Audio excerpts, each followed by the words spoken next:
This is KUGAN CASSIUS for IFL TV, proudly sponsored by Everlast, with the top-ranked gym here in Las Vegas. I'm joined by the champ, Terence Bud Crawford. All right, mate? I'm all right, mate. Bad accent. What's going on, man? What's going on? All good. We're just fortunate enough to see your circuit. It looked pretty intense. Oh, man, it was cool. It was all right. We're just getting started. 6 weeks out from your fight with Shawn Porter. Contract's finally signed, so yeah, it's on. It's been on. It's been on. So there's nothing left to do but go perform November 20th. Where does Porter rank amongst the best people that you fought in the weight? He's up in the top. You know, I can rate him up in the top, but as far as being the toughest fight, I can't rate him because I never been in the ring with him. But I know it's going to be a tough fight come November 20th. But I'm going to be prepared for it. What do you take from the losses that he's had in his career to Thurman, to Errol Spence, to Kell Brook? They was all close fights. They was all real close fights, you know, that he could have won. You know, so I can't take nothing away from him because we could be looking at an undefeated fighter right now, you know, if he didn't have those little hiccups in the fights that he had. But, yeah, you know, he one of the best fighters in the division.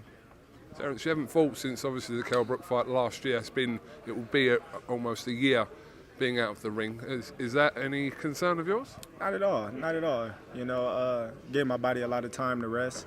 You know, even though I wasn't in the ring fighting, I was still training. So, you know, I feel like, you know, I haven't lost a beat. Terence, how much of the pound-for-pound status do you take notice of? Do you take notice of that, where you fit into that? Number one. You know, I feel like I've been number one for some time now, and I'm going to prove that November 20th.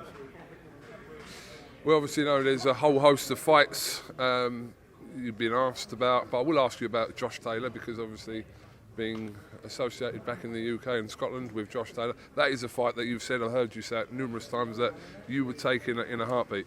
Yeah, you know, that's a great fight, you know, later on down the line. You know, right now, Shawn Porter is in front of me, and that's the fight that, you know, I'm fighting November 20th. And who knows in the future what next opponent will be, what my next opponent will be. You've already fought in Scotland as well, haven't you? Of course, of course. So I know how to handle it very well. Let me just ask you, obviously we're here as well for Fury Wilder this week. Heard you made some comments there that you're backing Tyson in this one. Well, I'm not naturally saying I'm backing Tyson. I'm just saying if Deontay Wilder come in and fight like he fought the first two fights, then I believe Tyson Fury will win.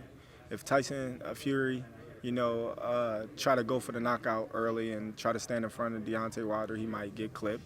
But at the same time, if Deontay Wilder, you know, been practicing on his left hand a little more, his upper body movement, and his actual, you know, technique, then, you know, who knows?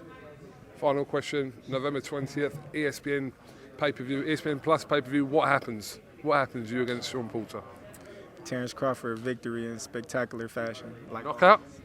I'm not going to say knockout, but I'm going to guarantee you a victory. Terence Crawford, thank you very much for your time. Wish you the best luck in the rest of your camp. Thank you.